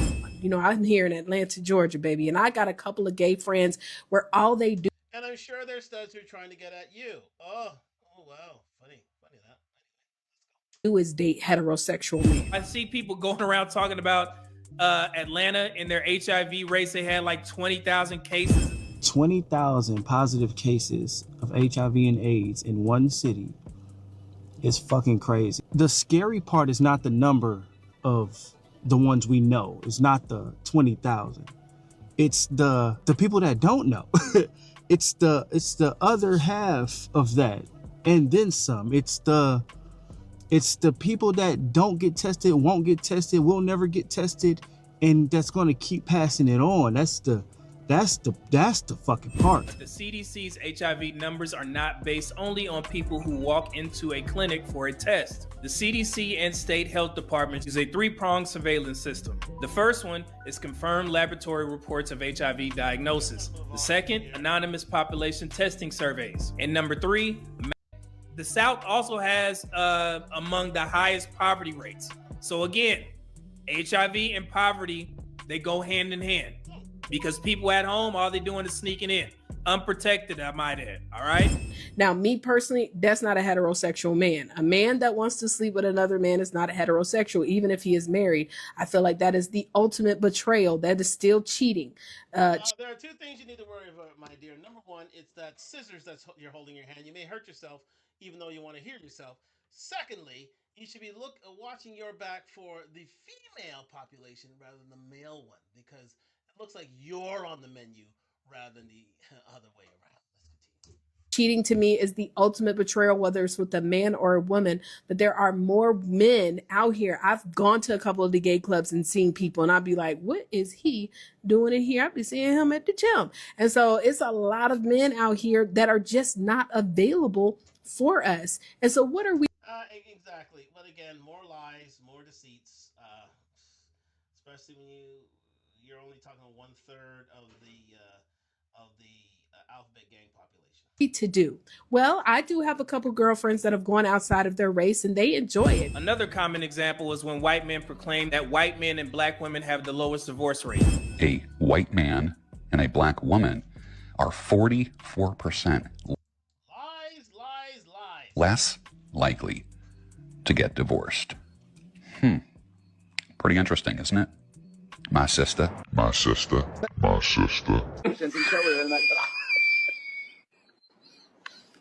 Black wife, white husband marriages are 44% less likely to result in divorce. Now the tea is hot on this one. So recent data shows that she couldn't even prove. Just throw out recent data. That's like me throwing out a recent sandwich. Black women and white men are less likely to divorce. Oh, let me say this. They divorced.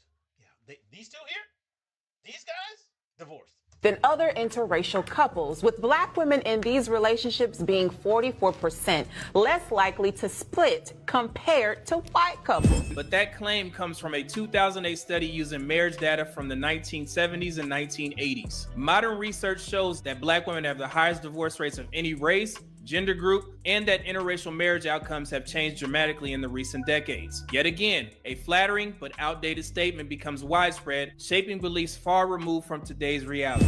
And the statistical reality is clear. White men overwhelmingly do not choose black women as wives. According to the census data, only 0.5% of married white men in the United States are married to black women. That means yes, 0.5%. 5%, not even 1% of white men choose black women as wives. Not even 1%. You know who they're choosing? Asian women. Asian women, white men are the most prevalent interracial couples in the world. 39% of Asian women are interracially married. 39%. Asian men got the problem here. Because it ain't black. Well, black women do have the problem. They think they could swirl, but they can't. They're usually used for a fetish, and that's that. 0.5%. I wanted to leave that number up there for all the swirlers out there thinking that they're winning. They're not. You are the. You are. You are contrary to the rule. Big time. 99% of black men don't even choose black women for marriage. I wonder why. 99.5% of white men are not choosing black women. As outlined in the Dating Divide book, when white men do express interest in black women, it is often rooted in sexual curiosity rather than long-term commitment. As outlined in the Dating Divide, when white men express interest in black women, that interest is often rooted in sexual curiosity, not long-term commitment. In the study, many of the white men interviewed described black women in fetishized terms rather than relational ones. Given that black women receive very little interest from white men, experiences like Deborah's suggest that even that limited attention may be driven by prurient motives. The white men interviewed reinforced the notion that black women were viewed as highly sexual, yet unsuitable for lasting relationships. So, I'm just gonna let this be known. I do not hate pink people. I just dislike shit that pink people do. Like that whole thing with, the pink dudes, telling me, oh yeah, I like, This may be the 0.5% you're getting here, ladies. It ain't no, Matthew McConaughey, Brad Pitt, George Clooney type. You're getting this. This is who you get. This. If you want it, hey, you're welcome to them. Black women too. Whole time, a lot of them don't like black women. They might be sexually attracted to black women, but they don't like them. There's a difference, okay? Motherfucker, and that's what a fetish is right there. Like, for real, like, you are sexually attracted to a person, but you really ain't trying to have no relationship with them. You just want to try something.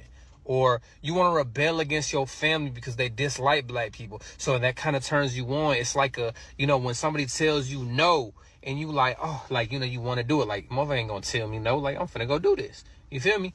So that's the type of shit that I dislike. And I'm not saying that I'm the only genuine pink dude out here that, appreciates black women. But I just feel like a lot of pink men do not really appreciate black women. This is why they don't, because unfit, unfriendly, unfeminine, uncooperative, unsubmissive. You are all the uns. All of them. Why would they come after you? You need to ask that question. You need to ask that question to yourself because there's any wonder why black men marry black women, especially modern black women. Especially modern ones. But guess what? We still do. Still do. But that number is falling. You'll find that out in just a bit. It's falling.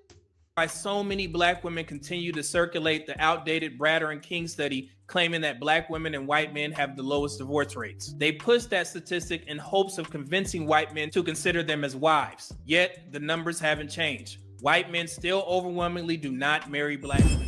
Me personally, though, it's just something about a black man that I love. I love the fact that I can understand what he deals with on a daily basis, that I can relate to him. It is just something about that. And unfortunately, while we are so loyal to our black men are more disrespectful to us than any other nationality, and they are quicker to go outside of the race. As a group, black women have been the slowest to dip their toes into the interracial dating pool. One of the simply put, they can't. They tried. They tried for 400 years, ladies and gentlemen. They tried. They've tried for 400 years. Contrary to popular opinion, they tried for 400 years. And yet they can't. Just saying. Let's continue. most racially loyal when it comes to relationships. Black women are the most loyal. Black women are the most loyal to black men than I'm talking about any other race. Believe me, if they could go outside the race to find men, they would do it in a heartbeat. So all of this rhetoric, all of this love, falsehood, falls on deaf ears to me. Just falls on deaf ears. Simply put, if they could, they would, but they can't.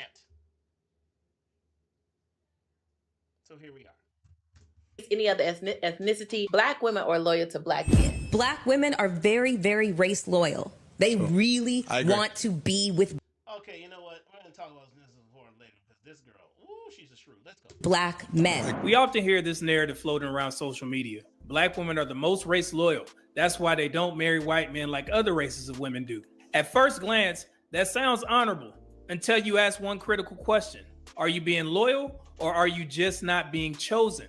Because in order to be considered race loyal, both sides need to want you. You can't call yourself loyal to your team if no other team has offered you a contract. When people say that black women are race loyal, here's what they're actually trying to say. They date and marry within their race, but what they leave out is the context, because loyalty implies options. Let's look at what the data says. According to the Pew Research Center and the U.S. Census Bureau, in 2023, only 13% of married black women were in an interracial marriage.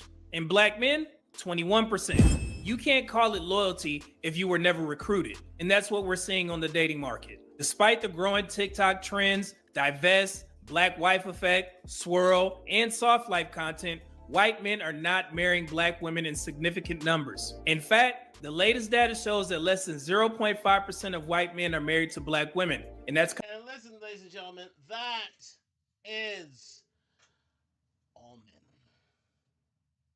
You could be Hispanic. You could be Middle Eastern. You could be... You could be Asian. All of them. No, exactly. But you notice one thing about that. Black men used to be married at an 83% clip to black women. They used to be very, very, very, very race loyal. That number's dipping now, to a point where now it's 79%. 21% of black men are marrying outside their race. And guess what? That number's only gonna go up, not down.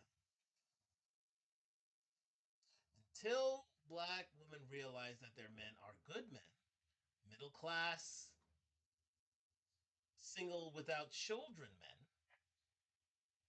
other races are going to start plucking them off. They're going to say, hey,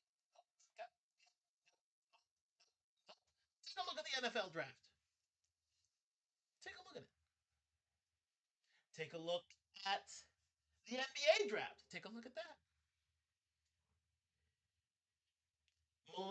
Zennials and millennials are voting with their feet.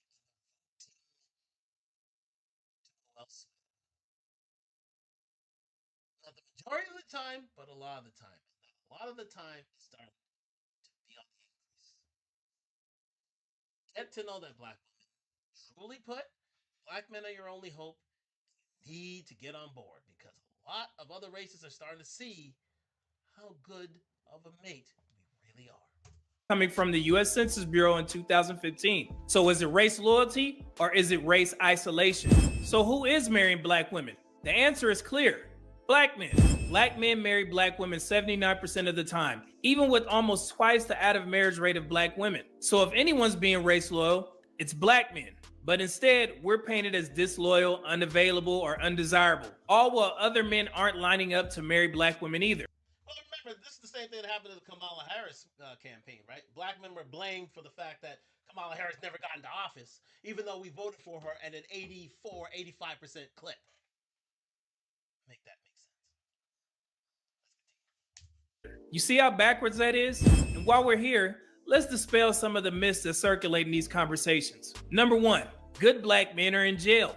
False. Only 2.9% of black men are incarcerated at any given time. Let's stop acting like the entire dating pool is behind bars. It's lazy. And to be perfectly honest, it has never been a time that black women have disqualified men who are in prison. They actively search for those men, and I've done videos in the past pointing this issue out. Number two, black men aren't educated enough. Here's a real story. 29% of black women have a bachelor's degree or higher, and 22% of black men do. That's a 7-point gap, not 70. And even with that gap, black men still out-earn black women overall. So the education excuse doesn't hold up either.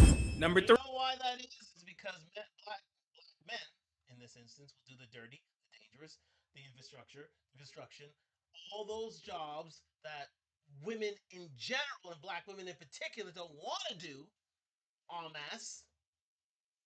That moves society forward. And those jobs tend to be higher paying jobs. Like a window cleaner, they earn danger pay. They can earn way over six figures, but that's too dirty work. Or or someone involved with the city in terms of sanitation, in terms of city planning. Those are six figure earners as well with great benefits, but they don't want that either. There are policemen. There are first responders that earn over six figures, but they don't want them either because stigma. They want a man who can dress up in a suit and such. Even black men who own businesses, and black men are becoming much more entrepreneurial these days, way more entrepreneurial than you think. And with that risk comes reward, and that is the ability to take care of a family and the ability to take care of black women. Black women I search for these guys. 3.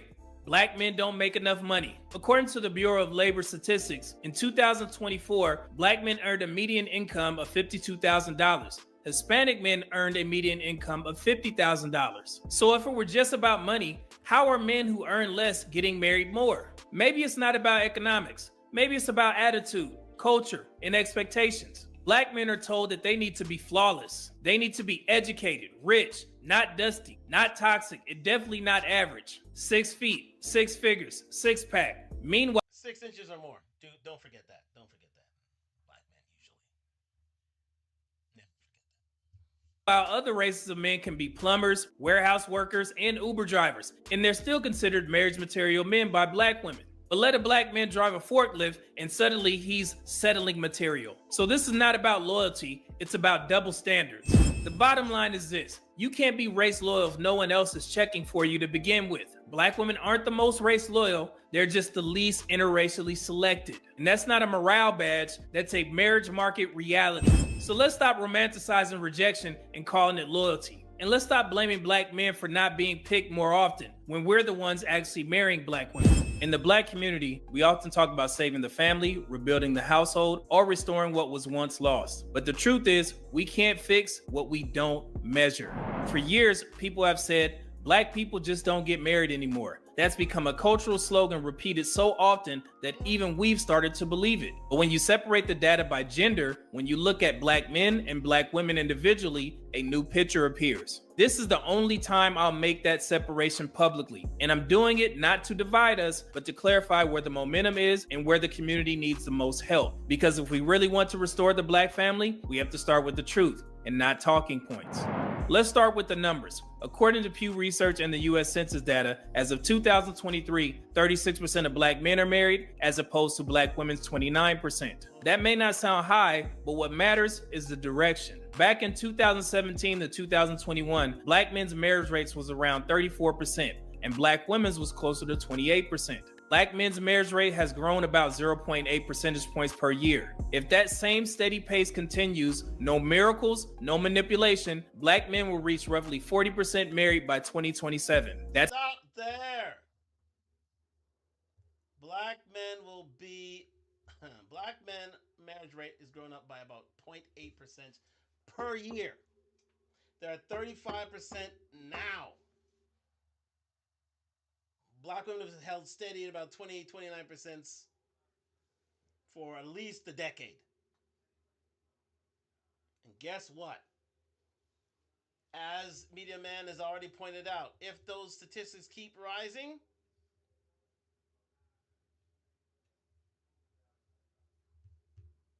points per year. If that same steady pace continues, no miracles, no manipulation, black men will reach roughly 40% by 2027. So in 2 years. Now, what is fostering this growth? Yes, black women, of course, they will always be there to foster the growth, but guess what? Other women are starting to catch on, and women are starting to enter the equation. See the NFL and NBA draft. Starting to catch them at college and fall them into the workplace. I'll be your snow buddy, fit, feminine, friendly, cooperative, submissive. I'll be your Asian, fit, feminine, friendly, cooperative, submissive. I'll be your Hispanic, fit, feminine, friendly, cooperative, submissive. He said, and I'll be nice and I'll make sure your dinner's ready and I'll clean your, make sure that your food is ready and your because they do this for their own men, guys. They do this for their own men. So why would that change for other men? Good question, right?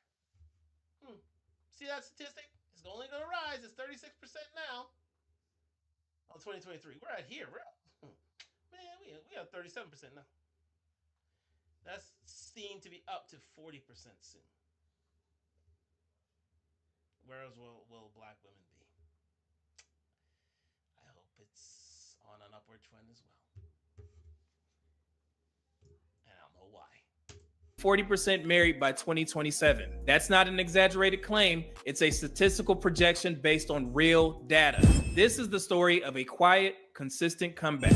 And remember, this growth is happening despite real obstacles: economic inequality, incarceration history, cultural barriers, and changing attitudes towards marriage. Even with all of that, black men's marriage rates are trending up, not down. That tells you something powerful. Black men still value family. They still believe in legacy. They still believe in building something stable. And black lads are seen as the best of most, if not all, men. Because we're the most involved. We tend to be the ones who want to be in the home. And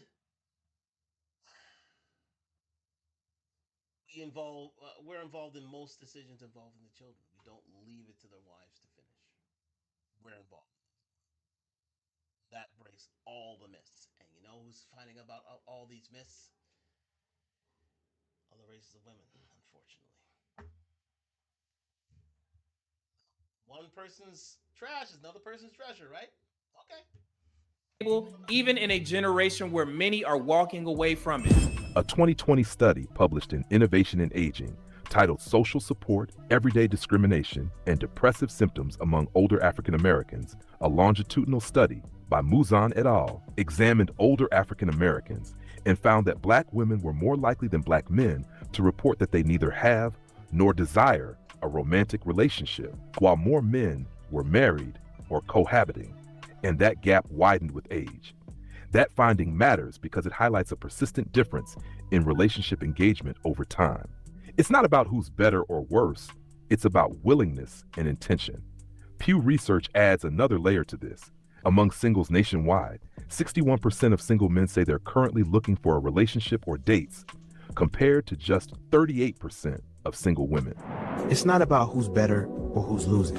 It's about choices. While some men are choosing love, wherever it's found, some women are choosing independence because they can. Especially those in college. Especially women in college. Because a lot of other women leave with their men, leave with their engagement rings. Black women want to prove that they can be independent. Make that make sense. Anyways, that brings us full circle here to what we're discussing today. So let me go back full camera. A shout out to Media Man doing this breakdown of all the tropes that are out there, all the unnecessary thoughts that are going on out there, and quite simply are breaking us up, pulling us apart rather than bringing us together. And it is up to, as Kevin Samuels would say, black women to come to the table and broker the peace because they're the ones who walked away. So, and most of this comes from, thank you, Media Man. Do like and subscribe to Media Man. Please subscribe to Media Man. He's at 50,000, 53,000 subscribers. Please like and subscribe to Media Man, doing wonderful things in YouTube streets. And we're going to go full camera right now. And there we go. So there you go, ladies and gentlemen. What once was within academic studies, was once and moved on towards political corridors such as the U.S. Congress through the eyes of and through the actions of Shirley Chisholm, who was an American hero, to be fair and frank, but who had faults and foibles herself, who carried on a lot of male traits to be counted in Congress. That leaked into the home with Conrad, who soon after her political career ended in divorce. And that blueprint has been carried into modern women of black or African origin in the West. We are left here holding the bag, asking ourselves how we can break away from the cycle, because not only is this an outdated concept, I mean, especially militant black womanhood, as James Earl Jones said way back when in 1968, but modern day womanhood has left a lot of high earning, successful black women on the wayside because they carry too much masculinity and no man wants to leave them alone. To a point where black women are married at a 0.5 rate outside the house, let alone at 29% overall. That's a problem.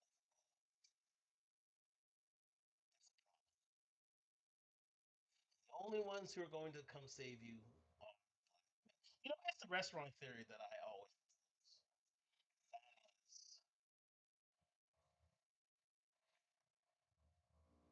a certain group, a certain ethnicity, a certain race of people will not frequent their own restaurants if it isn't good. And usually, if your own people frequent the restaurant in which which are out there, then other people will as well. So if black women wish to divest, if they want to be a part of this world, if they want to um, uh, taste the rainbow well, I wouldn't say taste the rainbow. That's a whole other thing altogether. If they want to be a part of a white fantasy, they can, but realize that no one's coming for you if black women aren't coming for you. Asian women are the most desired women to white men because fit, feminine, friendly, cooperative, submissive, all these things, all of them, which Asian men take for granted. And they knew that they can take that elsewhere. Black women can't do that, unfortunately. They can't. Shirley Chisholm couldn't do that. Unfortunately, she can't. She had to get her Stedman, her bodyguard, who would, you know, be there when he needed to be in a masculine way, but play the background where she wanted him to. And believe me, this back then was novel, but now is not. And it is, and back then, their black women were married at a 60-70% rate. Now they're married at a 29% rate. So something went wrong in the sauce, didn't we? And Shirley Chisholm, as much of a hero as she was part of the problem. Thank you very much for joining me here on Talk Live, live on IG and YouTube. We're going to leave it there. We're going to be back tomorrow night with a new show with an Akash update coming soon, either tomorrow night or Friday night. But it will be this week because you all want to see it. Clearly, I have that on the algorithm, and Akash has been doing more things. So we'll get into that tomorrow night or Friday night on Talk Live. And we'll get another show up for you on Friday. So look forward to that. Look for the promos. And thank you very much for joining me and Talk Live. It's been a wonderful ride. It's 1:58. We're going to end things now after this 2-hour expose. And shout out to Manosphere Highlights Daily and Media Man for taking us on this tour. And look forward to see you again very, very soon. And we're going to say good night from Toronto on IG. And